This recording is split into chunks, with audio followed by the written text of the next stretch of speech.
আচ্ছা দেখো, তোমাদের এখন নতুন একটা সিলেবাস শুরু হতে চলেছে, সেটা হচ্ছে এই সাবজেক্টটা, ইলেকট্রিক্যাল সার্কিট অ্যান্ড নেটওয়ার্ক। ঠিক আছে, এই সাবজেক্টটার নাম হচ্ছে ইলেকট্রিক্যাল সার্কিট অ্যান্ড নেটওয়ার্ক।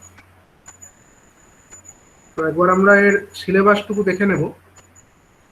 দেখো, সিলেবাসের মধ্যে তোমাদের টোটাল নাম্বার অফ ইউনিটস হচ্ছে সাতটা। সাতটা টোটাল ইউনিটস আছে। তার মধ্যে প্রথম ইউনিট 1 যেটা, সেখানে হচ্ছে review of basic concepts of electrical circuit. অর্থাৎ একটা ইলেকট্রিক সার্কিটের মধ্যে কি কি কম্পোনেন্টস থাকে সেগুলো সম্পর্কে একটা বেসিক ধারণা এখানে এই চ্যাপ্টারের মধ্যে পাওয়া যাবে। তার মধ্যে তোমরা এই নামগুলো তো শুনেছো, ইলেকট্রিক সার্কিট এলিমেন্টস, আরএলসি।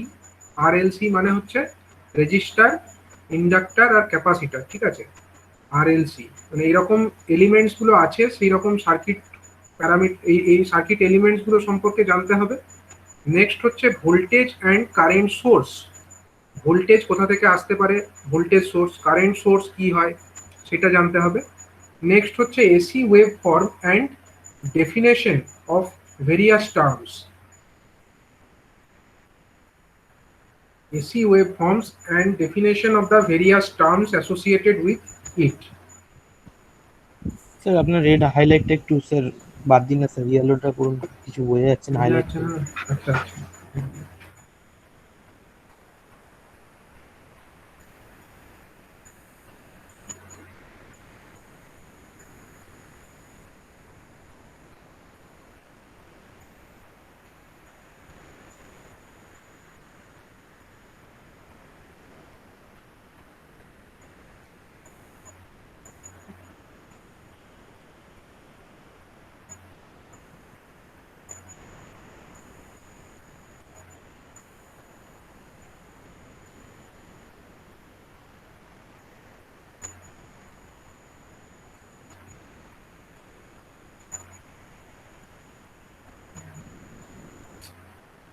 ওকে, দাঁড়াও।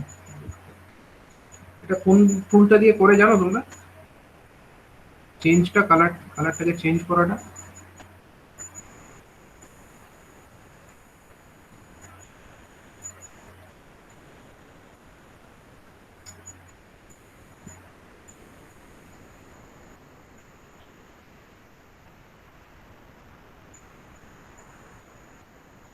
এটা আমি দেখছি, হ্যাঁ, একটু পরে এটা কি করে চেঞ্জ করা যায় আমি দেখছি। তো আপাতত আমি হাইলাইট না করেই দেখাচ্ছি কি কি টপিকস গুলো আছে তোমাদের। ফার্স্ট হচ্ছে ইউনিট 1 এর মধ্যে হচ্ছে review of the basic concepts of electrical circuit. তার মধ্যে হচ্ছে এই আরএলসি, যে বিভিন্ন রকমের সার্কিট এলিমেন্টস গুলো আছে সেগুলো সম্পর্কে জানতে হবে, আরএলসি কি জিনিস। নেক্সট হচ্ছে ভোল্টেজ অ্যান্ড কারেন্ট সোর্স। অর্থাৎ কি রকমের সোর্স আছে, ভোল্টেজ কোথা থেকে পাওয়া যায়, কারেন্ট কোথা থেকে পাওয়া যায়, এরকম ভোল্টেজ অ্যান্ড কারেন্ট সোর্স গুলো সম্পর্কে জানা হবে। নেক্সট হচ্ছে AC wave form and definition of various terms associated with it. মানে একটা এসি ওয়েভ ফর্মের মধ্যে বিভিন্ন রকমের ওয়েভ ফর্ম আমরা দেখেছি, ইলেকট্রনিক্সেও আমরা দেখেছি AC wave form, sinusoidal wave ফর্মই আমরা দেখেছি মেনলি। এবং সেই ওয়েভ ফর্মের সঙ্গে রিলেটেড বিভিন্ন রকমের টার্মস গুলো সম্পর্কে জানতে হবে। টার্মস মানে এসি ওয়েভ ফর্মের কি কি রকমের টার্মস হতে পারে, যেরকম হচ্ছে অ্যাম্পলিটিউড, টাইম পিরিয়ড, ফ্রিকোয়েন্সি, তারপরে হচ্ছে RMS value, average value, form factor, crest factor. এই সমস্ত যে বিভিন্ন টার্মসগুলো আছে এসি ওয়েভ ফর্মের সঙ্গে রিলেটেড, সেই টার্মসগুলো সম্পর্কে এখানে জানতে হবে। নেক্সট হচ্ছে voltage and current response and impedance diagram of pure RL and C to AC supply. মানে একটা পিওর রেজিস্টার আছে বা পিওর ইন্ডাক্টার আছে বা পিওর ক্যাপাসিটার আছে, সেগুলোকে যদি আমরা একটা পিওর এসি সাপ্লাইয়ের সঙ্গে লাগিয়ে দিই, কানেক্ট করে দিই, তো সেই অবস্থাতে সেই রেজিস্টার অথবা ইন্ডাক্টার অথবা ক্যাপাসিটার, তার মধ্যে কীরকম কারেন্ট ফ্লো হবে এবং তার মধ্যে ভোল্টেজ কীরকম থাকবে, তার একটা প্যাটার্ন দেখতে পাওয়া যাবে। সেইগুলোকে এখানে আমরা দেখব। এবং লাস্টলি হচ্ছে phasor representation of an alternating quantity. একটা alternating quantity that may be voltage or that may be current. এই অল্টারনেটিং কোয়ান্টিটিগুলোকে ফেজর ডায়াগ্রামের মাধ্যমে কিভাবে রিপ্রেজেন্ট করা যায় সেটা দেখতে হবে।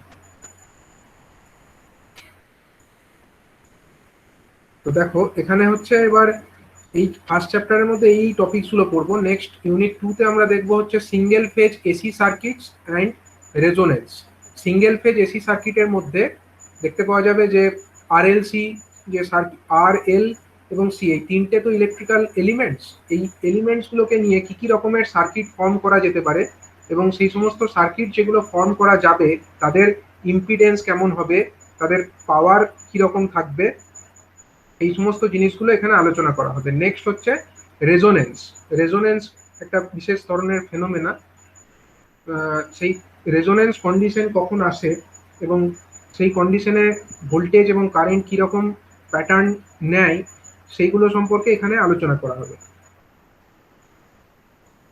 এটা খুবই একটা বড় চ্যাপ্টার। এখানে প্রায় 15 নাম্বার তোমাদের সিলেবাসে আছে, কোশ্চেন অ্যাজ পার কোশ্চেন, ঠিক আছে। নেক্সট হচ্ছে ইউনিট 3। ইউনিট 3-তে দেখো এখানে বলছে কি the principles of circuit analysis, অর্থাৎ একটা সার্কিট তাকে অ্যানালিসিস করবার জন্যে বিভিন্ন রকমের মেথডস আছে। তো তার মধ্যে দুটো বিশেষ মেথড হচ্ছে মেশ অ্যানালিসিস আর একটা হচ্ছে নোড অ্যানালিসিস। এই দুটো অ্যানালিসিস কিভাবে করা যায় এবং এই অ্যানালিসিস পদ্ধতিগুলোকে কাজে লাগিয়ে কিভাবে একটা সার্কিটের মধ্যে বিভিন্ন জায়গাতে কারেন্ট, ভোল্টেজ এগুলো মেজার করা যায় সেগুলো সংক্রান্ত কিছু নিউমেরিক্যাল প্রবলেম এখানে করা হবে। তো এটা হচ্ছে ইউনিট 3-র মধ্যে পড়বে। এবং ইউনিট 4 যেটা আছে, ইউনিট 4-এর মধ্যে কি আছে না নেটওয়ার্ক থিওরেমস। নেটওয়ার্ক থিওরেমস বলতে যে বিভিন্ন ধরনের ইলেকট্রিক্যাল নেটওয়ার্ক তাকে সলভ করবার জন্য বিভিন্ন থিওরেম অ্যাপ্লাই করা যায়। সেই থিওরেমসগুলোর মধ্যে হচ্ছে সোর্স কনভার্সন, মানে একটা ভোল্টেজ সোর্স তাকে কিভাবে কারেন্ট সোর্সে কনভার্ট করা যাবে বা কারেন্ট সোর্সকে কিভাবে ভোল্টেজ সোর্সে কনভার্ট করা যাবে এটা। Superposition theorem, Thevenin theorem, Norton's theorem, maximum power transfer theorem, ঠিক আছে। এই বিভিন্ন রকমের থিওরেম আছে। এই টার্মসগুলো তোমরা আগে শুনেছো যখন ইলেকট্রনিক্সে আমি বলেছি। ম্যাক্সিমাম পাওয়ার ট্রান্সফার থিওরেমের কথা আমি বলেছি, থেভেনিনস থিওরেমের কথাও বলেছি। এগুলো ডিটেলে এইখানে তোমরা পড়বে এবং এখানে বিভিন্ন ধরনের নিউমেরিক্যাল প্রবলেম করা হবে, সলভ করা হবে। এটা হচ্ছে ইউনিট 4-এর মধ্যে পড়ছে। ইউনিট 5-এর মধ্যে কি আছে না ট্রানজিয়েন্ট অ্যানালিসিস। ট্রানজিয়েন্ট অ্যানালিসিস ব্যাপারটা কি, এটা হচ্ছে কোনো একটা আরএল সার্কিট, মানে একটা সার্কিটে ধরো রেজিস্টার আছে আর ইন্ডাক্টর আছে। তো সেই রকম একটা সার্কিটের মধ্যে যদি একটা ডিসি সাপ্লাই কানেক্ট করে দেওয়া হয় তখন কিভাবে সেই ডিসি সাপ্লাইয়ের এগেনস্টে কিভাবে রেসপন্স দেবে সেই সার্কিটটা, কিরকম ভাবে বিহেভ করবে সেটা এখানে পড়া হবে। এই ট্রানজিয়েন্ট অ্যানালিসিসের মধ্যে এটাই পড়া হবে। এবং শুধু আরএল সার্কিট নয়, তার সঙ্গে আরসি সার্কিট, অর্থাৎ একটা রেজিস্টার এবং একটা ক্যাপাসিটার যদি থাকে, সেইটাকে যদি আমরা একটা ডিসি সাপ্লাইয়ের সঙ্গে কানেক্ট করে দিই সেটা কিরকম বিহেভ করবে সেটা এখানে দেখা হবে এবং সেই সংক্রান্ত কিছু নিউমেরিক্যাল প্রবলেম করা হবে। নেক্সট হচ্ছে ইউনিট 6। এখানে হচ্ছে ল্যাপ্লাস ট্রান্সফর্ম। এটা একটা ম্যাথমেটিক্যাল অপারেশন। ল্যাপ্লাস ট্রান্সফর্ম ব্যাপারটা কি এবং সেই ল্যাপ্লাস ট্রান্সফর্মকে ইউজ করে কিভাবে আমরা ইলেকট্রিক্যাল সার্কিটকে ইজিলি সলভ করতে পারি সেই সংক্রান্ত আলোচনা এই চ্যাপ্টারের মধ্যে দেখতে পাওয়া যাবে। এবং ইউনিট 7 এটা হচ্ছে two port network. Two port network মানে একটা ইলেকট্রিক্যাল নেটওয়ার্ককে আমরা দুটো সাইড দিয়ে রিপ্রেজেন্ট করতে পারি। একটা থাকে ইনপুটের দিক আর একটা হচ্ছে আউটপুটের দিক। এইরকম দুটো পোর্ট যদি থাকে তাকে বলা হবে টু পোর্ট নেটওয়ার্ক। তো সেরকম টু পোর্ট নেটওয়ার্কের মধ্যে বিভিন্ন রকমের প্যারামিটারস হয় এবং সেই প্যারামিটারগুলোকে আমরা আলোচনা করব। বিভিন্ন রকমের টু পোর্ট নেটওয়ার্কের parameter, Z parameter, Y parameter, H parameter, ABCD parameter, এরকম অনেক রকমের প্যারামিটার এখানে হয়। সেগুলো নিয়ে কিছু নিউমেরিক্যাল প্রবলেম এবং থিওরি পার্ট আমরা এই চ্যাপ্টারের মধ্যে দেখব।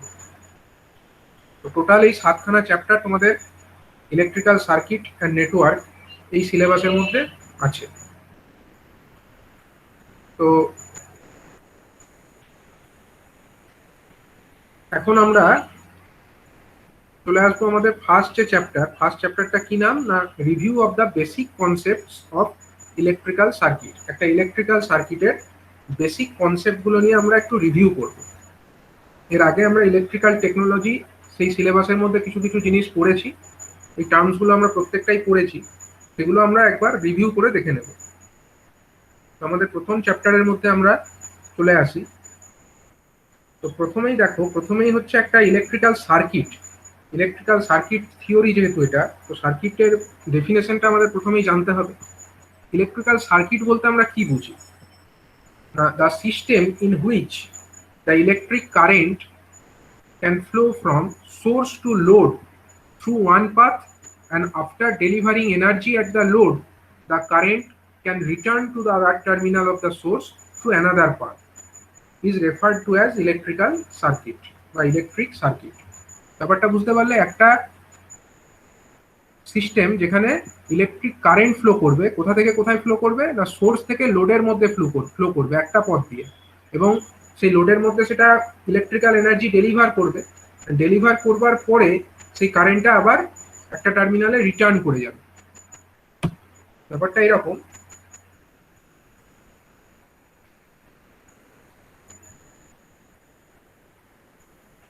ধরা যাক এটা একটা ব্যাটারি আমরা রেখেছি। সাপোজ এখানে একটা ব্যাটারি আছে,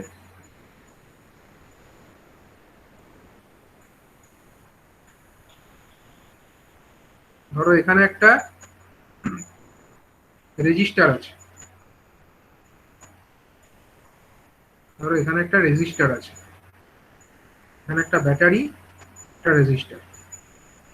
ব্যাটারির এদিকটা হলো আমার পজিটিভ টার্মিনাল, আর এদিকটা হলো নেগেটিভ টার্মিনাল।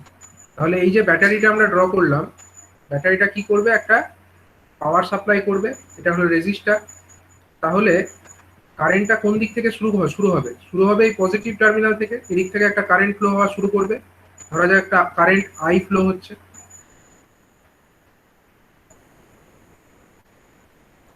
ধরা যাক ব্যাটারির ভোল্টেজ হলো ভি, এবং এখানে একটা আই কারেন্ট ফ্লো হচ্ছে। এই রেজিস্টার যেটা আছে, রেজিস্টারের মধ্যে একটা পাওয়ার ডেলিভার করবে, ইলেকট্রিক্যাল এনার্জি একটা ডেলিভার করবে, এবং তারপরে এনার্জি ডেলিভার করবার পরে সেই কারেন্টটা আবার এখান দিয়ে রিটার্ন হয়ে যাবে। কোথায় রিটার্ন হয়ে যাবে? নেগেটিভ টার্মিনাল রিটার্ন হয়ে যাবে। তার মানে কারেন্টটা শুরু হলো কোথা থেকে? পজিটিভ টার্মিনাল থেকে শুরু হলো, এবং পাওয়ার ডেলিভার করলো লোডের মধ্যে। এখানে যে রেজিস্টারটা আছে, রেজিস্টারটাকে আমরা বলতে পারি লোড। এটাই হলো আমার লোড, রেজিস্টারটাই হলো এখানে লোড। তাহলে লোডের মধ্যে ইলেকট্রিক্যাল এনার্জি ডেলিভার করলো, এবং ডেলিভার করবার পরে কারেন্টটা আবার নেগেটিভ টার্মিনালে ব্যাক করে গেল। তাহলে এই যে পাথটা, কারেন্টের পাথটা এখান থেকে একটা পথে গেল, এবার এখান থেকে আরেকটা পথে রিটার্ন হয়ে এলো। এই যে সম্মিলিত পাথ যার মধ্যে দিয়ে কারেন্টটা ফ্লো করলো, সেই পাথটাকে কি বলা হয় না, সেই পাথটাকেই বলা হয় ইলেকট্রিক্যাল সার্কিট। এটাকেই বলা হয় একটা ইলেকট্রিক্যাল সার্কিট। তো ইলেকট্রিক্যাল সার্কিটের মধ্যে মেন কি কি পার্টস থাকে? দেখো, ইলেকট্রিক্যাল সার্কিটের মধ্যে মেন পার্টস হচ্ছে একটা ইলেকট্রিক্যাল সোর্সেস। সোর্স মানে হচ্ছে উৎস। এটা কি করে না, it deliver electricity to the circuit, and these are mainly electrical generators and batteries. এগুলোই কিন্তু ইলেকট্রিক্যাল এনার্জির উৎস বা সোর্স। অর্থাৎ ইলেকট্রিক্যাল এনার্জি এগুলো থেকে জেনারেটেড হয়, জেনারেট হওয়ার পরে সেটা ইলেকট্রিক্যাল সার্কিটের মধ্যে ফ্লো করে। ইলেকট্রিক্যাল এনার্জি যেটা জেনারেট করছে সেটা হতে পারে আইদার ইলেকট্রিক জেনারেটার্স। জেনারেটর হচ্ছে, তোমরা বেসিক ইলেকট্রিক্যাল বা ইলেকট্রিক্যাল টেকনোলজি সেখানে একটু দেখেছো ইলেকট্রিক্যাল জেনারেটর, এবং এখানেও ইলেকট্রিক মেশিনের মধ্যে তোমরা ডিটেলে জেনারেটর সম্পর্কে জানবে। তো এই জেনারেটরের মাধ্যমে ইলেকট্রিসিটি জেনারেট করা যেতে পারে, অথবা ব্যাটারির মাধ্যমেও জেনারেট করা যেতে পারে। তাহলে সোর্স, যে এখানে এই যে আমরা ডায়াগ্রামটা ড্র করেছিলাম, এখানে আমার সোর্স কোনটা? সোর্স হচ্ছে এই যে ব্যাটারি আছে এখানে, এটা একটা ডিসি ব্যাটারি যেটা ভোল্টেজ ভি, এটাই হচ্ছে আমার এখানে সোর্স। নেক্সট হচ্ছে controlling device for controlling electricity, and these are mainly switches or maybe circuit breaker or MCBs, miniature circuit breaker etc. তো আমরা এখানে একটা সুইচ দেখাতে পারি। ধরা যাক আমরা এখানে একটা সুইচ দেখিয়ে দিলাম। এই সুইচের কাজ কি হবে? ধরো আমরা এখানে একটা সুইচ দেখাচ্ছি, মানে এই একটা সুইচ, ধরো মানে এই সুইচটাকে যখন আমরা ক্লোজ করব তখনই কিন্তু কারেন্টটা ফ্লো করবে। সুইচ যখন ওপেন রাখবো তখন কিন্তু কোনো কারেন্ট ফ্লো করবে না। তার মানে এখানে এই সুইচটাকে আমরা ক্লোজ করতে পারি, ওপেন করতে পারি। যদি সুইচ ক্লোজ করি তাহলে কারেন্ট ফ্লো হবে, সুইচ যদি ওপেন করে দিই কোনো কারেন্ট ফ্লো হবে না। তো এটা হচ্ছে মেন ইলেকট্রিক্যাল সার্কিটের মধ্যে এটাও একটা পার্ট, কন্ট্রোলিং ডিভাইস, যেটাকে আমরা অন অফ করে কারেন্টটাকে কন্ট্রোল করতে পারি। নেক্সট হচ্ছে protection device. Protection device for protecting the circuit from abnormal conditions, and these are mainly electric fuse, MCB, switch gear systems etcetera. মানে প্রোটেকশন সিস্টেম ডিভাইসও কিছু থাকে। ধরো আমরা এখানে একটা যদি ফিউজ লাগিয়ে দিই, আমরা ধরো এখানে একটা ফিউজ লাগিয়ে দিলাম,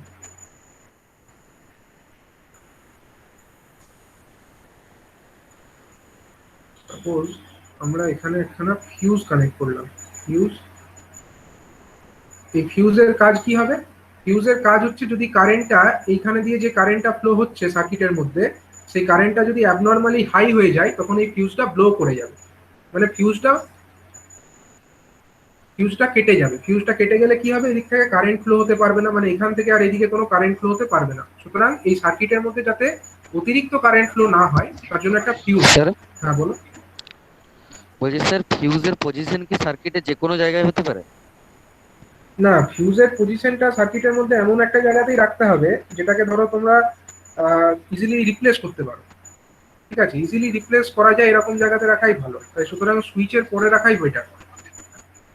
ঠিক আছে, কারণ এখান থেকে ধরো এই ব্যাটারি থেকে আমরা আর একটা জায়গাতে হয়তো একটা রেজিস্টারকে দিয়েছি, আমরা ধরো এখানে আর একটা রেজিস্টারও তো লাগিয়ে রাখতে পারতাম, দুটোকেও লাগিয়ে রাখতে পারতাম, পারতাম কিনা? সেম ব্যাটারি তা দিয়ে যে আমার একটাই লোড চালাতে হবে এমন তো কোনো কথা নেই, আছে কি? তাহলে এবার যদি আমরা এই ফিউজ যেটাকে আমরা এই সুইচের পরে লাগিয়েছি, এই সুইচের আমরা যদি এখানে লাগিয়ে দিই, মেইন জায়গাতেই যদি লাগিয়ে দিতাম, তাহলে কি হতো? তাহলে হচ্ছে আমাকে যখনই ফিউজ উড়ে যেত সবসময় মেন ফিউজটা উঠতো, তাহলে কি হতো? এই লোডটাও বন্ধ হতো, আবার এই লোডটাও বন্ধ হতো। তার জন্য প্রত্যেকটা ইন্ডিভিজুয়াল যে রেজিস্টারের পার্ট তার সুইচের পরেই একটা করে ফিউজ লাগিয়ে রাখা উচিত। ঠিক আছে, তো এটা হচ্ছে একটা সার্কিটের মধ্যে একটা component.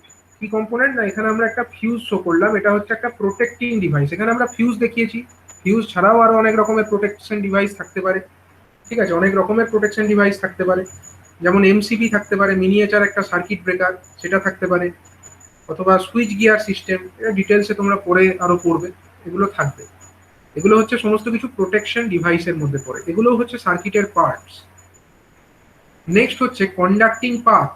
Conducting path, that means to carry the current from one point to another in the circuit.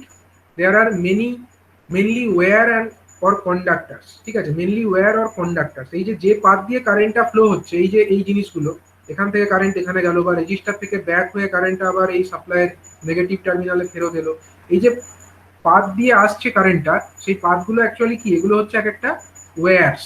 ঠিক আছে, ওয়্যার অথবা কন্ডাক্টর এগুলোকে বলা যায়। ঠিক আছে, পরিবাহী অথবা তার। ঠিক আছে, তো এটাও হচ্ছে একটা সার্কিটের মধ্যে অন্যতম পার্ট।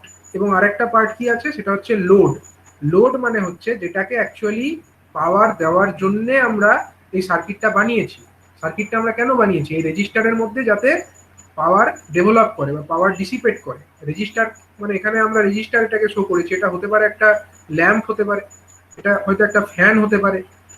ঠিক আছে, যে কোনো রকমের একটা ইলেকট্রিক্যাল অ্যাপ্লায়েন্স তাকে আমরা একটা রেজিস্টার দিয়ে এখানে রিপ্রেজেন্ট করেছি। সাপোজ এটা একটা ল্যাম্প বা বাল্ব ধরো, হতেই পারে, তার একটা নির্দিষ্ট রেজিস্ট্যান্স থাকে। আমরা খালি রেজিস্ট্যান্সের মাধ্যমে তার মানে এই রেজিস্টারটার মাধ্যমে অ্যাকচুয়ালি আমরা তার রেজিস্ট্যান্সটাকে শো করেছি, কিন্তু অ্যাকচুয়ালি এটা কি? এটা হচ্ছে একটা লোড, যেটাকে আমরা অ্যাকচুয়ালি এই ইলেকট্রিক্যাল সার্কিটের মাধ্যমে ড্রাইভ করতে চাইছি। ঠিক আছে, তো এটা হচ্ছে একটা লোড, এটাও হচ্ছে একটা অন্যতম পার্ট। তাহলে আমরা কি কি পার্টস দেখলাম? মেনলি হচ্ছে একটা পার্টস হচ্ছে আমাদের জেনারেটর বা ব্যাটারি হতে পারে, এটা হচ্ছে 1 নম্বর পার্ট। 2 নম্বর পার্ট আমরা কি দেখলাম? একটা সুইচ, এটা হচ্ছে একটা সুইচ। 3 নম্বর পার্ট আমরা কি দেখলাম? এটা হচ্ছে একটা ফিউজ অথবা হতে পারে যে কোনো প্রোটেকশন ডিভাইস। নেক্সট একটা পার্ট আমরা দেখলাম হচ্ছে ওয়্যারস মানে অথবা কন্ডাক্টরস, ওয়্যার অথবা কন্ডাক্টর, যে তারের মধ্যে দিয়ে কারেন্টটা ফ্লো হবে সেইটা। আর একটা হচ্ছে লোড, অ্যাকচুয়ালি যে জিনিসটাকে ড্রাইভ করার জন্য এই ইলেকট্রিক্যাল সার্কিটকে বানানো হয়েছে সেটা হচ্ছে একটা লোড। তাহলে এইগুলো হচ্ছে major components of an electrical circuit. এবার আমরা ইলেকট্রিক্যাল সার্কিটের মধ্যে কিছু বেসিক প্রপার্টিজ সম্পর্কে জানবো। কিছু মুখ্য এদের প্রপার্টি আছে যেগুলো নিয়ে আমরা দেখব। সেগুলো কি কি না, প্রথমে বলছে a circuit is always a closed path. Circuit কিন্তু সবসময় একটা ক্লোজড পাথ। যদি এটা ওপেন পাথ হতো তাহলে কোনো কারেন্ট কিন্তু ফ্লো হতে পারবে না। ঠিক আছে, সার্কিট সবসময় ক্লোজ হতে হবে। তার মানে এখানে আমাদের যে সার্কিটটা দেখতে পাচ্ছ এটা হচ্ছে একটা ক্লোজড পাথ, কারেন্ট এই পথে ফ্লো হতে পারতো। কিন্তু যদি আমরা এখানে এরকম রাখতাম, ধরো আমরা এখানে আরেকটা ছবি আঁকছি, আমরা এখানে একটা ব্যাটারি লাগালাম, এখানে আমরা ধরো একটা সুইচ লাগালাম, আমরা এখানে একটা ফিউজ লাগালাম, আবার আমরা এখানে একটা লোডও লাগালাম। এতদূর করলাম, কিন্তু তারপরে আর এই দুটো টার্মিনালকে আর জুড়লাম না, তাহলে কি হবে? কারেন্ট আমার কোনো ফ্লো হবে কি সার্কিটের মধ্যে? আমরা যদি সুইচটাকে ক্লোজও করে দিই তাহলে কিন্তু কোনো কারেন্ট এখানে ফ্লো হতে পারবে না, কারণ এই রিটার্ন পাথটা, কারেন্ট যে ফ্লো হয়ে এখান দিয়ে রিটার্ন হয়ে এখানে আসতো, এই পাথটা কিন্তু নেই।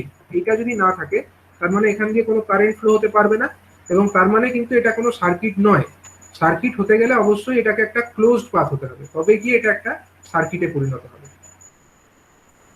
And a circuit always contain an energy source which act as a source of electrons. দেখো এখানে একটা সার্কিটের মধ্যে একটা এনার্জি সোর্স অবশ্যই থাকতে হবে। এনার্জি সোর্স মানে এখানে আমার ব্যাটারি আছে, আমরা এখানে চাইলে একটা জেনারেটরও দেখাতে পারি। এরকম ধরো একটা জেনারেটর আছে, জেনারেটরের মাধ্যমে জেনারেট হচ্ছে, সুইচ আছে, ফিউজ আছে, এবং এখানে একটা লোড আছে ধরো, এরকমও হতে পারে। মানে it can be a generator or it can be a battery, কিন্তু কিছু একটা থাকতে হবে। এটা যদি কিছুই না থাকে, যদি একটা অনলি ক্লোজ পাথ হয়ে যায়, আমরা যদি এটাকে এমনি একটা কোনো সোর্স না লাগাই এখানে, তাহলে কিন্তু এটা কোনো সার্কিট হবে না। কারণ এখানে সার্কিট হতে গেলে তো ইলেকট্রনের ফ্লো থাকতে হবে। ইলেকট্রনের ফ্লো মানে এই যে আমার ব্যাটারি আছে, ব্যাটারির এটা পজিটিভ প্লেট, এটা নেগেটিভ প্লেট, এখান থেকে ইলেকট্রন ফ্লো হবে। ইলেকট্রনের ফ্লো হলেই কিন্তু কারেন্টের জেনারেশন হয় বা কারেন্ট একটা তৈরি হয়। কিন্তু ইলেকট্রনের ফ্লো যদি না থাকে কোনো কারেন্ট ফ্লো হবে না। এবার যদি কোনো এরকম সোর্স না থাকে তাহলে ইলেকট্রনের ফ্লো তৈরি হবে না এবং কোনো কারেন্টও ফ্লো হবে না। সুতরাং একটা সোর্স অবশ্যই থাকতে হবে। The electric elements include uncontrolled and controlled source of energy. হ্যাঁ, সোর্স অফ এনার্জি মানে হচ্ছে এই ব্যাটারি অথবা জেনারেটর, এগুলো হচ্ছে একটা সোর্স অফ এনার্জি। তার সঙ্গে থাকবে রেজিস্টার, ক্যাপাসিটার, ইন্ডাক্টর, এগুলো থাকবে। এখানে আমরা রেজিস্টার শো করেছি, এখানে আমাদের একটা ইন্ডাক্টরও থাকতে পারে, এখানে আমরা একটা ইন্ডাক্টরও লাগাতে পারি, অথবা আমরা এখানে একটা ক্যাপাসিটারও লাগাতে পারি। ঠিক আছে, ইট ক্যান বি এনিথিং। ঠিক আছে, এই রেজিস্টার অথবা ইন্ডাক্টর অথবা ক্যাপাসিটার এগুলো এখানে থাকতে পারে। And in an electrical circuit, flow of electrons take place from negative terminal to positive terminal. ইলেকট্রনের যে ফ্লোটা হয় সেটা হচ্ছে নেগেটিভ টু পজিটিভ টার্মিনালের দিকে হয়, and direction of the flow of the conventional current is from positive to negative terminal. Positive to negative terminal মানে এই যে সার্কিটটা আমরা দেখিয়েছি, এখানে ইলেকট্রন ফ্লো কোন দিক থেকে কোন দিকে হবে বলো তো? ইলেকট্রন কোন দিকে আছে? নেগেটিভ প্লেটের দিকে ইলেকট্রন বেশি আছে না, এদিকটায় বেশি ইলেকট্রন আছে। তাহলে ইলেকট্রনের ফ্লোটা হবে আমার এই নেগেটিভের দিক থেকে শুরু হবে, এদিক থেকে যাবে, এদিক দিয়ে যাবে, এবং এদিক থেকে এসে আবার এখানে পজিটিভ টার্মিনালে ব্যাক করে যাবে। এটা হচ্ছে ইলেকট্রনের ফ্লোটা। কিন্তু কারেন্টের ফ্লো কোন দিকে হবে? কারেন্টের ফ্লো হবে আমার এই সার্কিটের সুইচটাকে যেই আমরা ক্লোজ করব, কারেন্টের ফ্লো হবে এদিক থেকে, পজিটিভ টার্মিনাল থেকে শুরু হবে, পজিটিভ টার্মিনাল থেকে শুরু হয়ে নেগেটিভ টার্মিনালের দিকে কারেন্টটা ব্যাক করে যাবে। এখান থেকে শুরু হয়ে ব্যাক করবে আমার এই নেগেটিভ টার্মিনালে। মানে কারেন্টের ফ্লো যেটা হবে সেটা হচ্ছে ইলেকট্রনের ফ্লোর অপোজিট দিকে হবে। আরেকটা জিনিস এখানে বলেছে যে flow of electron leads to potential drop across various elements. বিভিন্ন রকমের যে এলিমেন্টস আছে তাদের অ্যাক্রসে পোটেনশিয়াল ড্রপ তৈরি হবে। পোটেনশিয়াল ড্রপ মানে কি?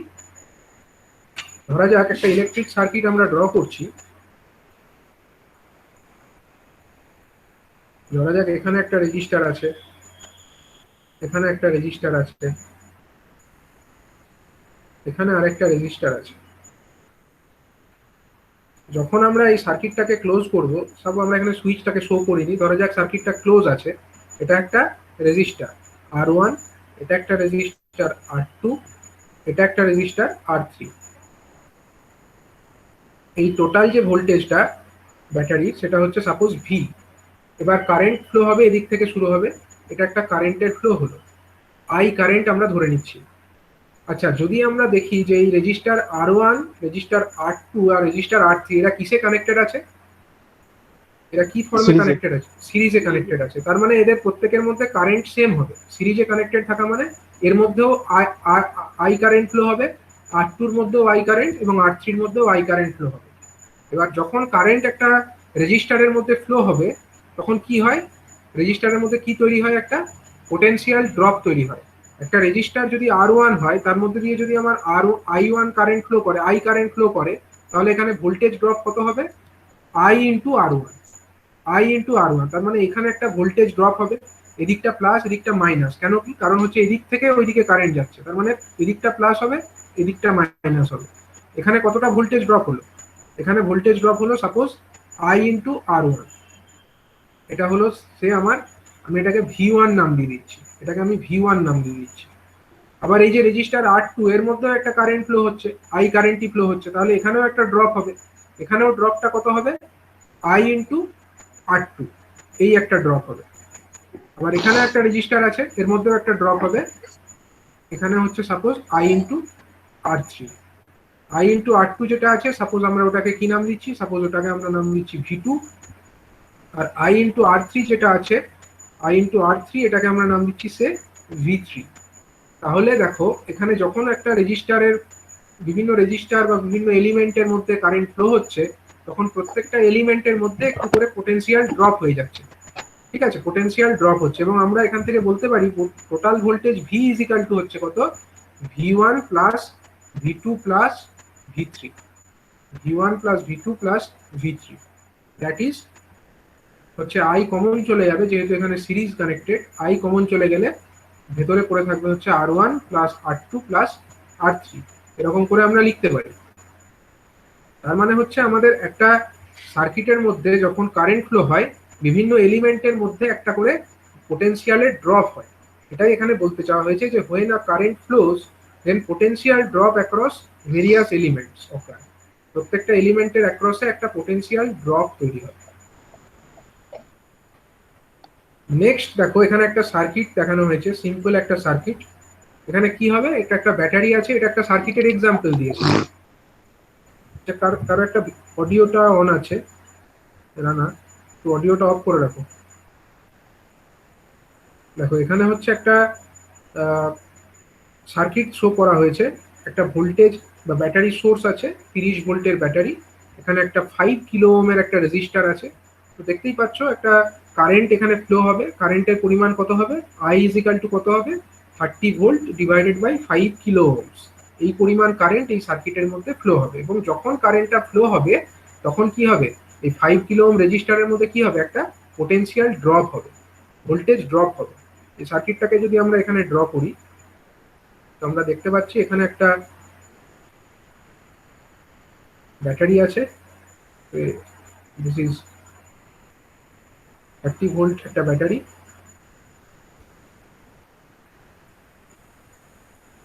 এটা হচ্ছে একটা রেজিস্টার আছে, কত, রেজিস্টারের রেজিস্ট্যান্সটি হলো 5 কিলো ওহম। এটা হচ্ছে 5 কিলো ওহমস, মানে এটা হচ্ছে 30 ভোল্টস। তাহলে এখান দিয়ে যে কারেন্টটা ফ্লো হবে, কারেন্টের পরিমাণ কত হবে, আই ইজ ইকাল টু কত হবে, 6 মিলি অ্যাম্পিয়ার।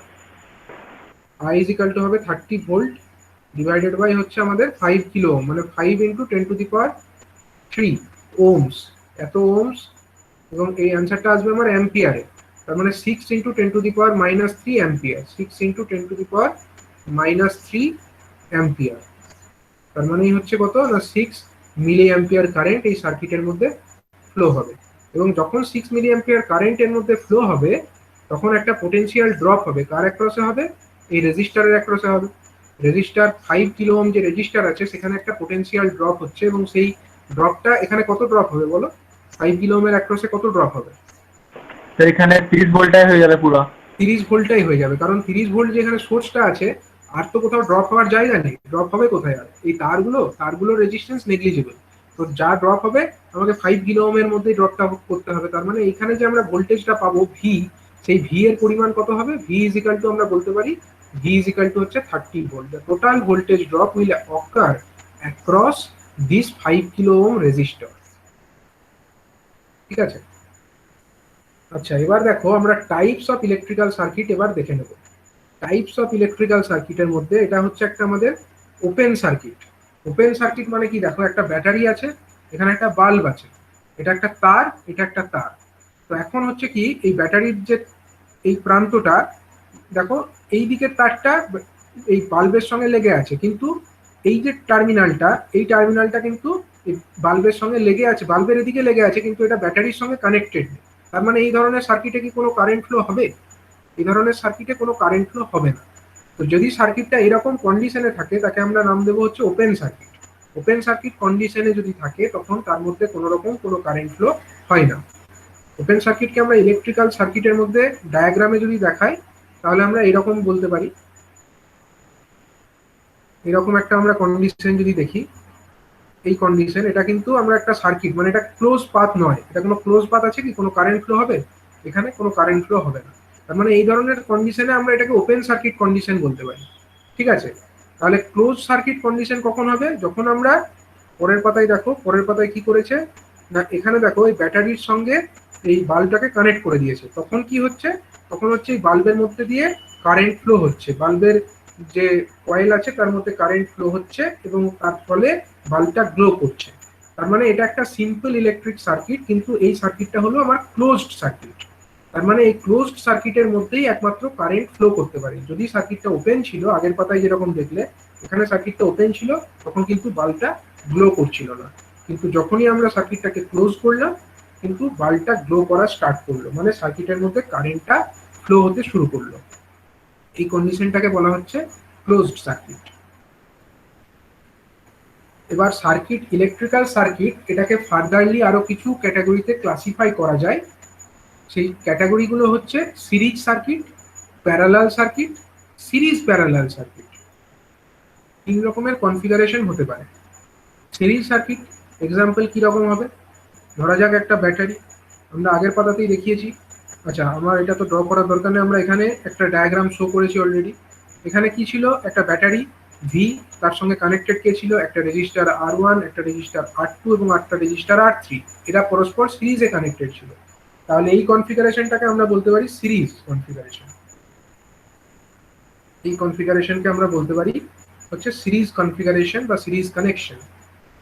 যদি আমরা প্যারালাল কানেকশন দেখাতে চাই, কেমন হবে? প্যারালাল কানেকশনে হচ্ছে, আমরা ধরো একটা রেজিস্টার R1 দেখালাম, আর একটা রেজিস্টার আমরা R2 দেখালাম।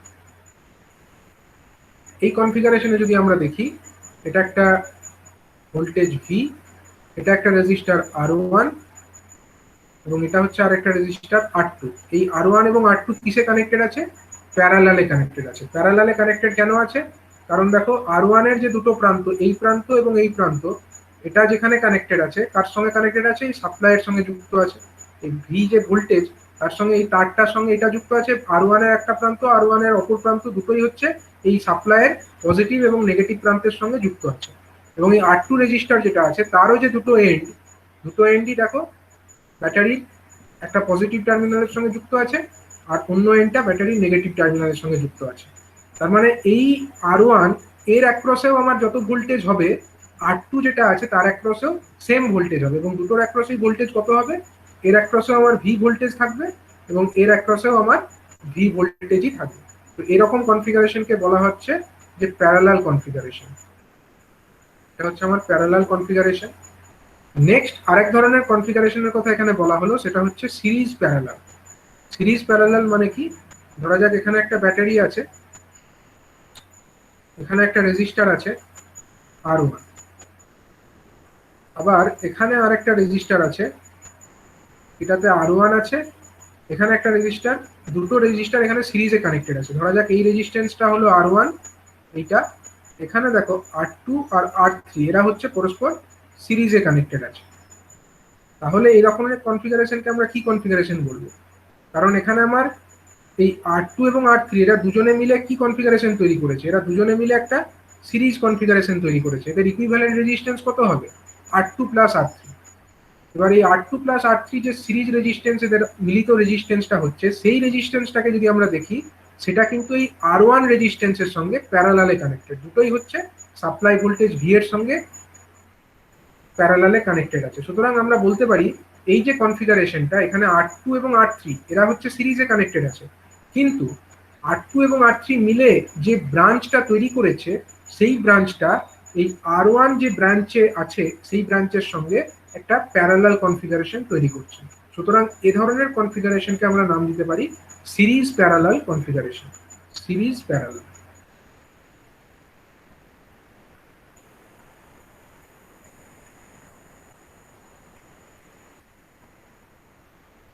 ঠিক আছে, বিভিন্ন ধরনের এরকম কনফিগারেশন হতে পারে। এবারে আমরা ইলেকট্রিক এলিমেন্টস গুলো সম্পর্কে একটু দেখে নেব। ইলেকট্রিক এলিমেন্টস এর মধ্যে হতে পারে আমাদের অ্যাক্টিভ কম্পোনেন্ট বা অ্যাক্টিভ এলিমেন্টস, আর হতে পারে আমাদের প্যাসিভ এলিমেন্টস। তো অ্যাক্টিভ এলিমেন্টস মানে কি? অ্যাক্টিভ এলিমেন্টস মানে হচ্ছে, হ্যাঁ বলো। হ্যালো, শোনা যাচ্ছে না। Series parallel voltage drop. একটু জোরে বলো, ক্লিয়ারলি আসছে না। সিরিজ প্যারালালে ভোল্টেজ ড্রপটা কি হবে? হ্যাঁ, সিরিজ প্যারালাল ভোল্টেজ ড্রপ। আচ্ছা আচ্ছা, সিরিজ প্যারালালে ভোল্টেজ ড্রপটা দেখো, আমি এখানে ড্র করি। ধরো এখানে একটা রেজিস্টার আছে, this is one register R1। এখানে আর দুটো রেজিস্টার আছে। ধরো একটা রেজিস্টার হলো আমার R2, আর একটা রেজিস্টার হলো আমার R3। এটা হলো R2, এটা হলো R3। তাহলে এই পরিস্থিতিতে এখানে আমার ভোল্টেজ আছে V। যদি এখানে V ভোল্টেজ থাকে তাহলে দেখো এই যে আমার এখান দিয়ে একটা কারেন্ট ফ্লো হবে, এটা একটা পাথ, এখানে একটা কারেন্ট ফ্লো হবে, ধরা যাক I1 কারেন্ট ফ্লো হচ্ছে, আর এটা একটা পাথ, ধরা যাক এই পথে একটা কারেন্ট ফ্লো হচ্ছে, তার পরিমাণ হলো I2 কারেন্ট ফ্লো হচ্ছে। ঠিক আছে, এবার যখন আমার এই I1 কারেন্টটা ফ্লো হচ্ছে, কার মধ্যে দিয়ে ফ্লো হচ্ছে? R1 রেজিস্টারের মধ্যে দিয়ে ফ্লো হচ্ছে। এবার এই R1 রেজিস্ট্যান্সটা দেখো, R1 রেজিস্ট্যান্সের যে দুটো প্রান্ত, এই প্রান্ত আর এই প্রান্ত, দুটো প্রান্ত কার সঙ্গে যুক্ত আছে? এই ব্যাটারি যেটা আছে V ভোল্টের ব্যাটারি, তার সঙ্গে যুক্ত আছে। তার মানে কি? তার মানে হচ্ছে এই টোটাল যে V ভোল্টেজটা, টোটালটাই আমার এই R1 এর অ্যাক্রসে অ্যাপিয়ার করবে। এই R1 এর অ্যাক্রসে যে ভোল্টেজ ড্রপ হবে তার পরিমাণও V হবে। অন্যদিকে আমার এই R2 এবং R3 মিলে যে জিনিসটা তৈরি হয়েছে, যে ব্রাঞ্চটা তৈরি হয়েছে, এইখান থেকে এইটুকু, এই R2 এবং R3 সিরিজে মিলে যে ব্রাঞ্চটা তৈরি করেছে, তাদের মধ্যে মিলিতভাবে ভোল্টেজ ড্রপ হবে V। মানে এইখান থেকে এইটুকুর মধ্যে টোটাল ভোল্টেজ ড্রপ হবে আমার V। ঠিক আছে, কিন্তু এইখান থেকে এইটুকুর মধ্যে যে ভোল্টেজ ড্রপ, সাপোজ আমরা এই ভোল্টেজটাকে নাম দিচ্ছি V2, আর এইখান থেকে এইটুকুর মধ্যে যে ভোল্টেজ ড্রপ সেটাকে আমরা নাম দিচ্ছি V3। R2 এর অ্যাক্রসে যে ভোল্টেজ ড্রপ হচ্ছে সেটাকে আমরা V2 নাম দিচ্ছি, R3 এর অ্যাক্রসে যে ভোল্টেজ ড্রপ হচ্ছে সেটাকে আমরা V3 নাম দিচ্ছি। আচ্ছা, এবার বলো তো, এই যে R2 এবং R3 মিলে যে ব্রাঞ্চটা তৈরি হয়েছে, সেই ব্রাঞ্চে যদি I2 কারেন্ট ফ্লো করে, I2 সমান আমরা কি লিখতে পারি? I2 সমান আমরা লিখতে পারি হচ্ছে I2 is equal to V, মানে হচ্ছে টোটাল ভোল্টেজ, ডিভাইডেড বাই কত? R2 plus R3। V divided by হচ্ছে R2 প্লাস R3। এটাই হচ্ছে আমার current flowing through this branch. আচ্ছা, যদি এটা আমার current flowing through this branch হয়, তাহলে বলো এইখান থেকে এইটুকুর মধ্যে ভোল্টেজ ড্রপ কত হবে?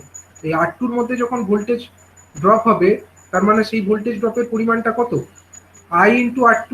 এটুকুই তো ভোল্টেজ ড্রপ হবে। মানে I মানে এখানে I2 into R2, this is the voltage drop across R2, this is V2। মানে I2 যেটা আমরা পেয়ে যাচ্ছি, তার সঙ্গে আমরা R2 কে গুণ করে দেবো। অন্যদিকে R3 এর অ্যাক্রসে যদি ভোল্টেজ ড্রপ পেতে হয়, মানে V3, that equal to how much? That equal to হবে, এখান দিয়েও আমার I2 কারেন্টই ফ্লো হচ্ছে, I2 ইন্টু R3। ঠিক আছে, I2 এর ভ্যালু আমরা অলরেডি ক্যালকুলেট করে ফেলেছি, এবং I2 কে দিয়ে যদি আমরা এটাকে গুণ করে দিই, তবেই আমরা R2 এর অ্যাক্রসে ভোল্টেজ ড্রপ পেয়ে যাব, এবং R3 এর অ্যাক্রসেও ভোল্টেজ ড্রপটা পেয়ে যাব। তো এইভাবে আমরা সিরিজ প্যারালাল কনফিগারেশনটাকে কনসিডার করতে পারি। ঠিক আছে, তো এবার আমরা চলে আসবো আমাদের যে ইলেকট্রিক এলিমেন্টস গুলোর উপরে। ইলেকট্রিক এলিমেন্টস এর মধ্যে কিছু আছে অ্যাক্টিভ কম্পোনেন্টস, কিছু আছে প্যাসিভ কম্পোনেন্টস। তো ভোল্টেজ এবং কারেন্ট, এগুলোই হচ্ছে ইলেকট্রিক্যাল এলিমেন্টস এর বেসিক ফিচার্স, যেগুলো কিনা ইলেকট্রিক্যাল এনার্জি সাপ্লাই করতে পারে। এগুলোই হচ্ছে অ্যাক্টিভ কম্পোনেন্টস। মানে ধরো এমন কোনো আমার ভোল্টেজ সোর্স যেটা এখানে আছে, ব্যাটারিটাই তো অ্যাকচুয়ালি আমার এখানে ইলেকট্রিক্যাল এনার্জি সাপ্লাই করছে। আমার ইলেকট্রিক্যাল এনার্জি সাপ্লাই করছে তো এই ব্যাটারি। তার মানে এই ব্যাটারি যেটা আছে, battery is active source, it is an active element. ঠিক আছে। আচ্ছা, প্যাসিভ কম্পোনেন্ট কোনগুলো তবে? প্যাসিভ কম্পোনেন্ট মানে হচ্ছে the elements which receives energy or অ্যাবজর্বস energy and the either converts it into heat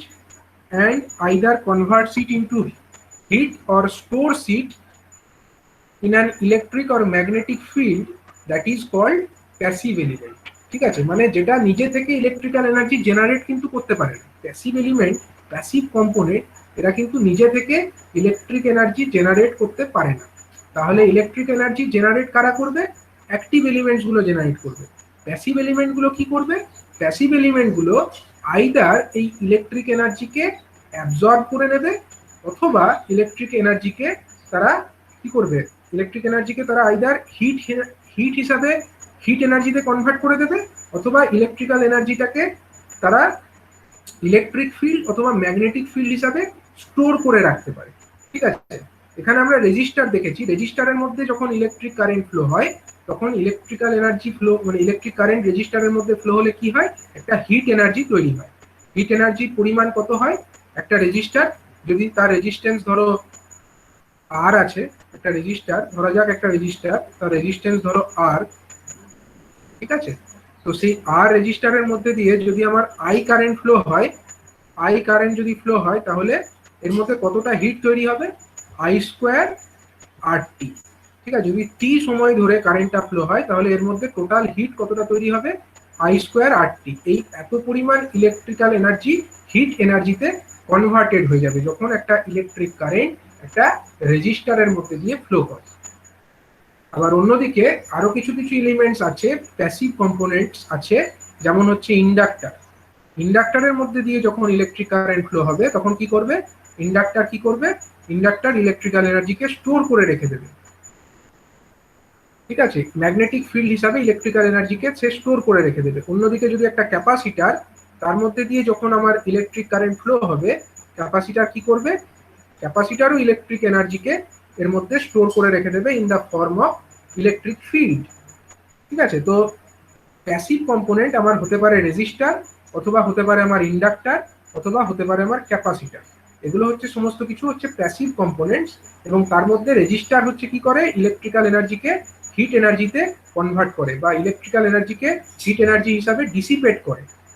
R inductor কি করে? ইন্ডাক্টর হচ্ছে ইলেকট্রিক্যাল এনার্জিকে ম্যাগনেটিক ফিল্ড হিসাবে স্টোর করে রাখে। এবং ক্যাপাসিটার কি করে? ইলেকট্রিক্যাল এনার্জিকে ইলেকট্রিক ফিল্ড হিসাবে স্টোর করে রাখে এনার্জিকে। এগুলোই হচ্ছে প্যাসিভ কম্পোনেন্টস। তো আমরা খালি সিম্বলগুলো একবার দেখে নেব। রেজিস্টারের সিম্বল, রেজিস্টারের একক কি? ওম। ইন্ডাক্টর, ইন্ডাক্টরের সিম্বল হলো এইটা, ইন্ডাক্টরের একক কি? হচ্ছে হেনরি। এবং ক্যাপাসিটার, ক্যাপাসিটারের সিম্বল হলো এইটা, এবং ক্যাপাসিটারের মেজার ইউনিট হচ্ছে কি? ফ্যারাড। ঠিক আছে, ক্যাপাসিটারকে আমরা ফ্যারাড ইউনিটের মাধ্যমে মেজার করে থাকি। তো আমরা এখানে বেসিক কম্পোনেন্টস গুলো সম্পর্কে একটু আইডিয়া করতে পারলাম।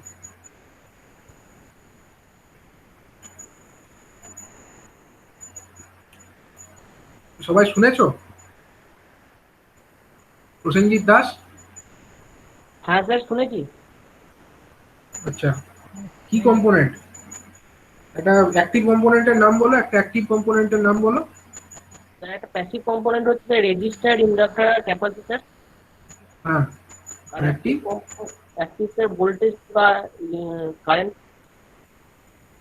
ভোল্টেজ বা কারেন্ট সোর্স, এগুলোকেই বলা হবে অ্যাক্টিভ কম্পোনেন্টস। ঠিক আছে, ঠিক আছে। তো নেক্সট এবার আমরা চলে আসবো,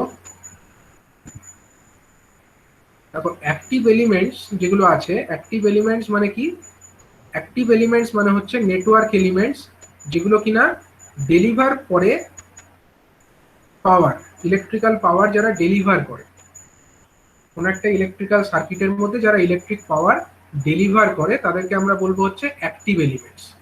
এবার এই অ্যাক্টিভ এলিমেন্টস হতে পারে, এটা ভোল্টেজ সোর্স হতে পারে, অথবা এটা কারেন্ট সোর্স টাইপেরও হতে পারে। ঠিক আছে, এখানে আমরা ভোল্টেজ সোর্স দেখিয়েছি ব্যাটারিটাকে, অথবা কারেন্ট সোর্সও হতে পারে।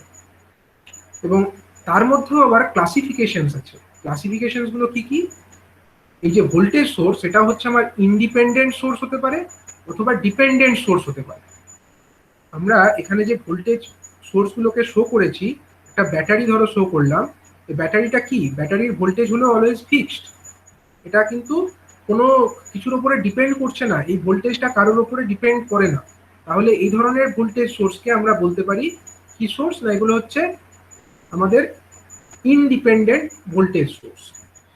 আবার হতে পারে একটা জেনারেটর, জেনারেটরও আমাদের হতে পারে একটা ইন্ডিপেন্ডেন্ট ভোল্টেজ সোর্স। কিন্তু এমন কিছু কম্পোনেন্টস থাকতে পারে, তোমরা ডিটেলে যখন পড়বে তখন হয়তো অনেক সময় এরকম কিছু ভোল্টেজ সোর্স দেখবে, এরকম কিছু ভোল্টেজ সোর্স দেখানো হবে যার হয়তো এই ভোল্টেজ সোর্সের ম্যাগনিটিউড, ধরা যাক আমি একটা ইলেকট্রিক সার্কিট ড্র করি,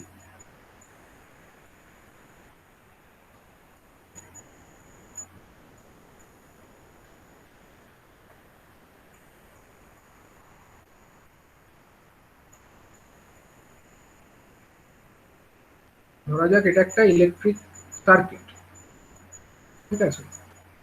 তো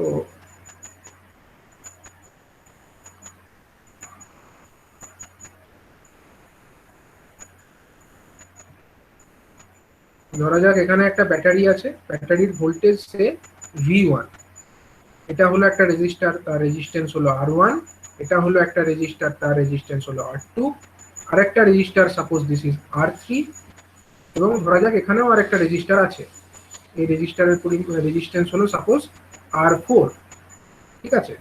এবং ধরা যাক হয়তো কোশ্চেন এরকম অনেক সময় বলে দেবে যে এই রেজিস্টার যেটা R2 তার অ্যাক্রসে যে ভোল্টেজ ড্রপ, সাপোজ সেই ভোল্টেজ ড্রপের পরিমাণ হচ্ছে Vx, সাপোজ বলে দিলে রেজিস্টার R2 যেটা আছে তার অ্যাক্রসে ভোল্টেজ ড্রপটা হচ্ছে Vx, এবং এখানে যে ভোল্টেজ সোর্স যেটা আছে, এখানে একটা ভোল্টেজ সোর্স দেখানো হয়েছে তো একটা প্লাস মাইনাস টার্মিনাল দিয়ে, এটা একটা ভোল্টেজ সোর্স, এবং বলে দিল যে এই ভোল্টেজ সোর্সের পরিমাণটা হচ্ছে, ভোল্টেজের অ্যামাউন্টটা হচ্ছে সে 5Vx, এরকম বলে দিল, ঠিক আছে। সাপোজ দিস ব্যাটারি, মানে এটা কোনো ভোল্টেজটাকে ডাইরেক্টলি বললো না, এটা যেমন V1, সাপোজ এটাকে V1 না বলে আমি ধরলাম এটাকে 10 ভোল্ট বলে দিয়েছে, মানে একটা ফিক্সড ভ্যালু বলে দিয়েছে। যাই হোক না কেন সবসময় এটার ভ্যালু 10 ভোল্টই থাকবে। এ ধরনের যে ভোল্টেজ সোর্স, এ ধরনের ভোল্টেজ সোর্সকে আমরা কি ভোল্টেজ সোর্স বলি, এটা হচ্ছে ইন্ডিপেন্ডেন্ট, এ কারোর উপরে নির্ভরশীল নয়, ইন্ডিপেন্ডেন্ট, স্বাধীন, ঠিক আছে, ইন্ডিপেন্ডেন্ট ভোল্টেজ সোর্স। মানে যাই হোক না কেন সবসময় এখান থেকে 10 ভোল্টই পাওয়া যাবে। কিন্তু এই একটা ভোল্টেজ সোর্স দেখিয়ে দিল এখানে, এই ভোল্টেজ সোর্সের পরিমাণটা কত বললো, 5 ইন্টু ভিএক্স। 5 ইন্টু ভিএক্স মানে কি, ভিএক্সটা কি জিনিস, ভিএক্সটা হচ্ছে এইখানে এই রেজিস্টারের মধ্যে দিয়ে, R2 রেজিস্টারের মধ্যে দিয়ে কারেন্ট একটা ফ্লো হবে, তো সেই কারেন্টের জন্য এখানে একটা ভোল্টেজ ড্রপ। হ্যাঁ বলো। স্যার বলছি আমি যদি ওই সার্কিটের মধ্যে 10 ভোল্ট দিই তবেই তো স্যার 10 ভোল্ট পাবো? হ্যাঁ সে তো পাবেই, আমি 10 ভোল্টের কথা বললাম, এখানে 10 ভোল্ট না বলে এটাকে 15 ভোল্টও বলতে পারো, যা বলবে মানে একটা ফিক্সড ভ্যালু বলে দিতে হবে। ব্যাটারি এরকম লিখতে পারো না যে কখনো 10 কখনো 15, তা তো হবে না, একটা বললে ফিক্সড ভ্যালু বলে দিতে হবে, এটা 10 কি 15 কি 20 যাই হোক, এটা ভ্যালু মেনশন করতে হবে, মানে সেটা অলওয়েজ ফিক্সড থাকবে। কিন্তু এখানে একটা ভোল্টেজ সোর্স দেখিয়েছে দেখো, এই ভোল্টেজ সোর্সের কিন্তু ভোল্টেজটা সবসময় ফিক্সড নয়, এটা কিসের উপরে নির্ভরশীল, এটা হচ্ছে R2 রেজিস্টার যেটা আছে তার মধ্যে দিয়ে যে কারেন্টটা ফ্লো হবে, সেই কারেন্টের জন্য এখানে একটা ভোল্টেজ ড্রপ হচ্ছে, Vx ভোল্টেজ একটা ড্রপ হচ্ছে, এবং সেই Vx ভোল্টেজের সঙ্গে এটা রিলেটেড 5 ইন্টু Vx, হতে পারে এটা হয়তো বললো 10 ইন্টু Vx, 10 ইন্টু Vx, অথবা বললো ধরো মিউ ইন্টু Vx, মিউ যেখানে একটা এনি কনস্ট্যান্ট, ঠিক আছে, মিউ ইন্টু Vx, এরকম কিছু বলে দিল। তো যখনই এরকম বলে দেবে তখন কিন্তু এই যে ভোল্টেজ সোর্সটা হয়ে গেল না, এই ভোল্টেজ সোর্সটা কিন্তু আর নিজে স্বাধীন থাকলো না, এ পরাধীন হয়ে গেল, এ কার উপরে নির্ভরশীল, এ হচ্ছে এই Vx ভোল্টেজ ড্রপের উপরে নির্ভরশীল। Vx ভোল্টেজ ড্রপটা বেশি যদি হয় এই ভোল্টেজের পরিমাণটা বেশি হবে, Vx ভোল্টেজের পরিমাণ যদি কমে যায় তাহলে এই ভোল্টেজের পরিমাণটাও কমে যাবে। তাহলে এই ধরনের যে ভোল্টেজ সোর্স, এই ধরনের ভোল্টেজ সোর্সকে বলা হবে ডিপেন্ডেন্ট ভোল্টেজ সোর্স, ঠিক আছে, এই ধরনের ভোল্টেজ সোর্সকে আমরা বলতে পারি ডিপেন্ডেন্ট ভোল্টেজ সোর্স। এটা ডিটেলসে পরে আরো পড়বে, ঠিক আছে, এর অনেক প্রবলেম করানো হবে। তো এই ধরনের ভোল্টেজ সোর্সকে বলা হচ্ছে ডিপেন্ডেন্ট ভোল্টেজ সোর্স। আর এই ধরনের যে ভোল্টেজ সোর্স, এটা কিন্তু কি, এটা হচ্ছে আমাদের ইন্ডিপেন্ডেন্ট ভোল্টেজ সোর্স, ঠিক আছে। এটা হচ্ছে স্যার এর মান কি কখনো নির্দিষ্ট হয় না? না, ইন্ডিপেন্ডেন্টের ডিপেন্ডেন্ট হলে তার মান কি করে নির্দিষ্ট হবে, মানে ইন্ডিপেন্ডেন্টের মানে ডিপেন্ডেন্টের ভ্যালু তো নির্দিষ্ট হতে পারে না, না? স্যার এটা তো ডিপেন্ডেন্ট একটা নির্দিষ্ট থাকলে ভোল্টেজ ড্রপটা তো নির্দিষ্ট হবে, তখন স্যার ওটা তো বিভিন্ন সার্কিটের ক্ষেত্রে নির্দিষ্টই তো হবে স্যার। না, এবার এটা হয়তো আমরা এখানে এরকম শো করেছি বলে, কিন্তু ধরো এখানে যদি আমরা আহ, দেখো এটা হচ্ছে সবসময় কিন্তু নির্দিষ্ট হবে না, মানে ভিএক্স, এবার আমরা যদি এটাকে চেঞ্জ করে দিই, মানে ভিএক্স এর ভ্যালু, হ্যাঁ একটা পার্টিকুলার ডিসি সার্কিটের ক্ষেত্রে অবশ্যই এটা ফিক্সড হয়ে যাবে, কিন্তু যদি আমরা এটাকে ধরো চেঞ্জ করে 15 করে দিই, 15 করে দিলে আমার ভিএক্সটা কি আর সেম থাকবে? আমরা যদি এটাকে 10-এর জায়গায় 12 করে দিই, তখন কি আর এটা সেম থাকবে? ব্যাপারটা বোঝার চেষ্টা করো। এইটাকে তো আমি যা রাখবো তাই হবে, এই ভোল্টেজ সোর্স যেটা আছে V1, এটাকে আমরা যা রাখবো তাই থাকবে। আমরা এখানে যদি 10 ভোল্টের ব্যাটারি লাগাই, এটা 10 ভোল্টই থাকবে। এটাকে যদি আমরা 12 ভোল্টের ব্যাটারি লাগাই, এটা 12 ভোল্টই থাকবে। কিন্তু যখন আমি এটাকে 10 থেকে 12 করব, তখন কি আর এই ভিএক্সটা সেম থাকবে? ভিএক্সটা কিন্তু সেম থাকবে না। কিন্তু ভিএক্স যদি সেম না থাকে, তখন কিন্তু এই 5 ইন্টু ভিএক্স বা 10 ইন্টু ভিএক্স বা মিউ ইন্টু ভিএক্স যাই বলি না কেন, এটাও আর ফিক্স থাকবে না। তার মানে এ কি নিজে স্বাধীন? এ নিজে স্বাধীন নয়, এ নির্ভরশীল। এ হচ্ছে এর উপরে নির্ভরশীল, ঠিক আছে? এবং এইটা আবার অন্য কিছুর উপরে নির্ভরশীল হতে পারে, কিন্তু আলটিমেটলি আমার এখানে যে ভোল্টেজটা আছে, সেই ভোল্টেজ সোর্সটা কিন্তু dependent on this voltage drop. এবার এই ভোল্টেজ ড্রপটা কম বেশি হতে পারে, এটা কম বেশি হলে আমার এটাও কম বেশি হবে। মানে বলার অর্থ এটাই যে এই ভোল্টেজ সোর্সটা কিন্তু কখনোই মানে মানে নিজে স্বাধীন নয়, এটা হচ্ছে অ্যাকচুয়ালি ডিপেন্ডেন্ট ভোল্টেজ সোর্স, ঠিক আছে? হ্যাঁ, তুমি এটা ঠিকই বলছো যে একটা পার্টিকুলার ডিসি ভোল্টেজের জন্য হয়তো এটার ভ্যালু ফিক্সড হয়ে যাবে, তখন এটাও একটা নির্দিষ্ট ভ্যালুই দেবে, কিন্তু সেটা কিন্তু নিজের থেকে নির্ভরশীল ভাবে দেওয়া হলো না। যখনই আমরা এটাকে চেঞ্জ করে দেবো, অমনি কিন্তু এটাও চেঞ্জ হয়ে যাবে। বা কোনো কিছুই যদি আমরা চেঞ্জ করি, যদি আমরা রেজিস্টারের পরিমাণটাকেই চেঞ্জ করে দিই না কেন, রেজিস্টার R2 ভ্যালু যদি আমরা ওখানে একটা রিওস্ট্যাট লাগিয়ে ওটাকে বাড়িয়ে কমিয়ে দিই, তাহলে ওটা ভোল্টেজ ড্রপটাও কম বেশি হবে, এবং ভোল্টেজ ড্রপ কম বেশি হলে এটাও পরিমাণটা চেঞ্জ হয়ে যাবে, ঠিক আছে? তার মানে এটা কোনোভাবেই কিন্তু স্বাধীন নয়, এটা হচ্ছে ইন্ডিপেন্ডেন্ট নয়, এটা হচ্ছে ডিপেন্ডেন্ট ভোল্টেজ সোর্স। আমি এটাই বলতে চাইছি যে voltage source, it can be dependent or it can be independent. যখনই আমরা একটা ফিক্সড ভোল্টেজ দেখিয়ে দেবো, যেটার ভ্যালু অলওয়েজ স্পেসিফাইড, মানে একটা নির্দিষ্ট ভ্যালু তাকে বলে দেওয়া আছে, এটা হচ্ছে ইন্ডিপেন্ডেন্ট ভোল্টেজ সোর্স। আর যদি কোনো অন্য কোনো প্যারামিটারের উপর নির্ভরশীল একটা ভ্যালু থাকে ভোল্টেজের, তাহলে সেক্ষেত্রে আমরা সেটাকে বলবো হচ্ছে ডিপেন্ডেন্ট ভোল্টেজ সোর্স, ঠিক আছে? তো এদিকে ইন্ডিপেন্ডেন্ট, ভোল্টেজ ড্রপের উপর নির্ভর করছে নাকি? হ্যাঁ এখানে ভোল্টেজ ড্রপের উপরে নির্ভর করছে, তবে সবসময় যে ভোল্টেজ ড্রপের উপরে নির্ভর করবে তার কোনো মানে নেই।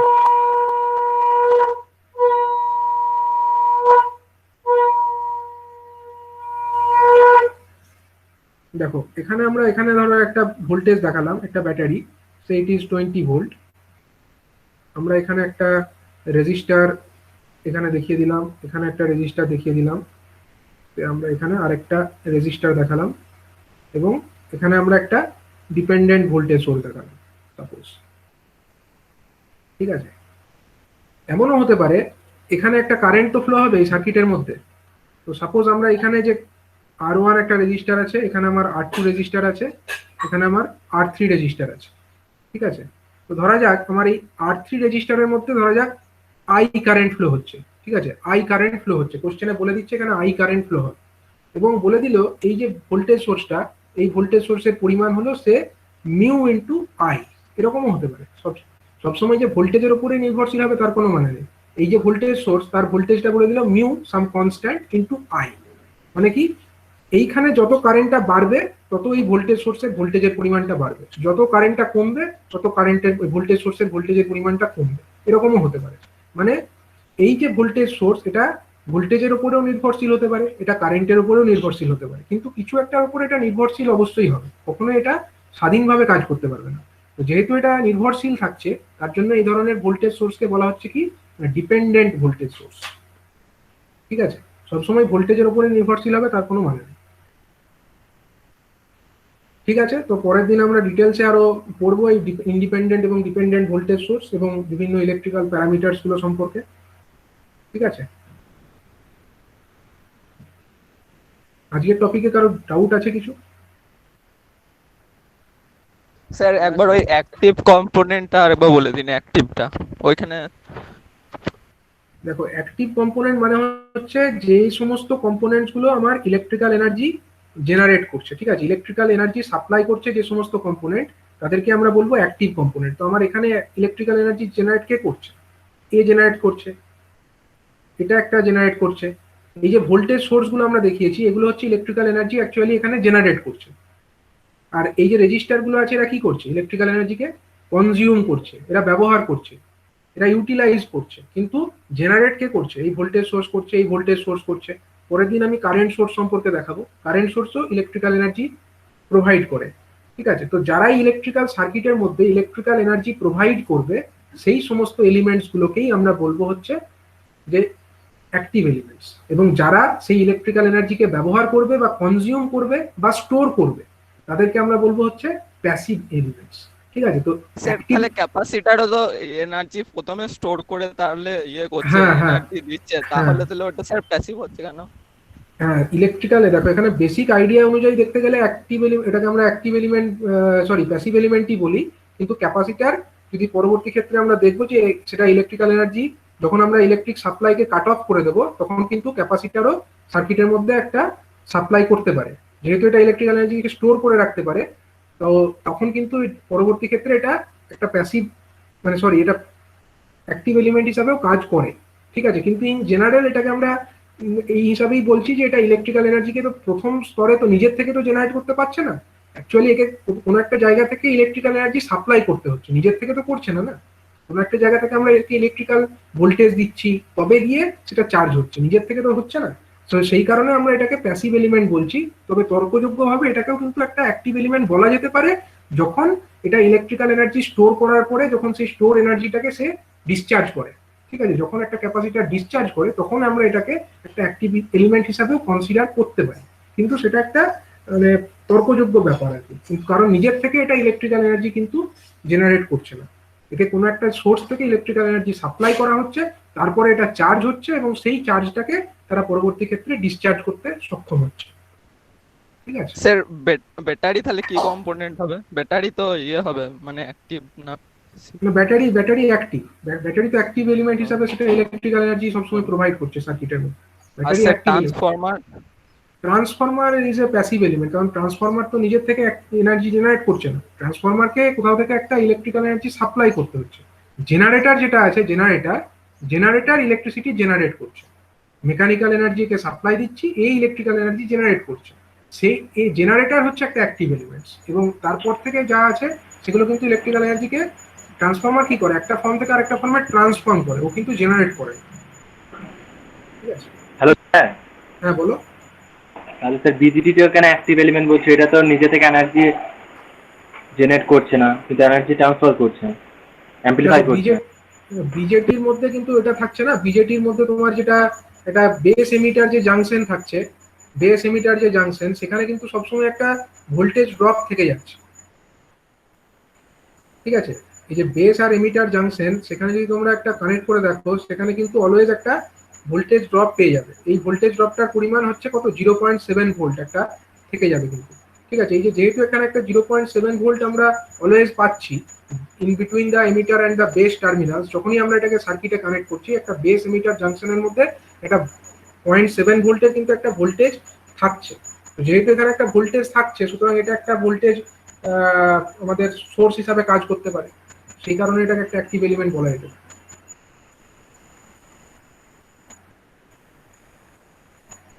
বেস এবং এমিটারের মধ্যে একটা ফিক্সড ভোল্টেজ কিন্তু থাকছে সবসময়।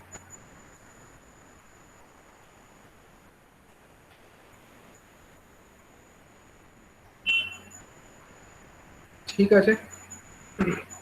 স্যার হ্যাঁ বলো। স্যার বলছি যে আপনি একটা বললেন না যে ভিএক্স, তো ভিএক্সটা ক্যালকুলেট কি করে করবো, ওর ফর্মুলাটা কি? এটা তোমাকে সার্কিট অ্যানালিসিস করতে হবে, ওগুলো শেখাবো পরে, ঠিক আছে। এই প্রত্যেকটা সার্কিটের মধ্যে কিভাবে কারেন্ট, ভিএক্স মানে কি, অ্যাকচুয়ালি রেজিস্টারের মধ্যে কতটা ড্রপ হচ্ছে, ভোল্টেজ ড্রপ কতটা হচ্ছে, ঠিক আছে, সেটা বার করতে হবে। তো তার মানে তোমাকে জানতে হবে এখানে কত কারেন্ট ফ্লো হচ্ছে, সেটা তোমাকে জানতে হবে। তো সেটা জানতে গেলে তোমাকে স্যার কিছু রুলস আছে, মেশ অ্যানালিসিস বলে কিছু টেকনিক আছে, এগুলো স্যার শেখাবো পরে। হ্যাঁ বলো। স্যার ভোল্টেজ ড্রপ কিভাবে বার করতে হয় সেটা মেশিনে স্যার কিছুটা পড়েছি, তো স্যার এটা কি সেম প্রসেস না আলাদা কিছু? হ্যাঁ সেম প্রসেসই হবে, প্রসেস একই। ঠিক আছে, তবে এখানে টেকনিকগুলো হয়তো ডিটেলসে পড়বে, এখানে নামগুলো জানবে, বিভিন্ন টেকনিক যেগুলো শিখেছো। এতো তোমরা এতো বেসিক ইলেকট্রনিক্সেও তোমরা কিরচফস ভোল্টেজ লয়ের অনেক অ্যাপ্লিকেশন দেখেছো। ঠিক আছে, এখানে কিরচফস ভোল্টেজ ল ছাড়াও আরো অনেক কিছু রুলস আছে, যেমন হচ্ছে ধরো মেশ অ্যানালিসিস, নোড অ্যানালিসিস। ঠিক আছে, ওই সমস্ত অ্যানালিসিস গুলোর মাধ্যমে কারেন্ট গুলো বার করতে হয়, এগুলো পরে শেখানো হবে। মানে এই সার্কিটের মধ্যে কোন পথে কত কারেন্ট ফ্লো হচ্ছে সেগুলোকে বার করতে পারলেই তাকে এই কারেন্টকে দিয়ে যদি R2 কে গুণ করে দাও তাহলে Vx এর মানটা পেয়ে যাবে। ঠিক আছে, এগুলো পরে শেখানো হবে।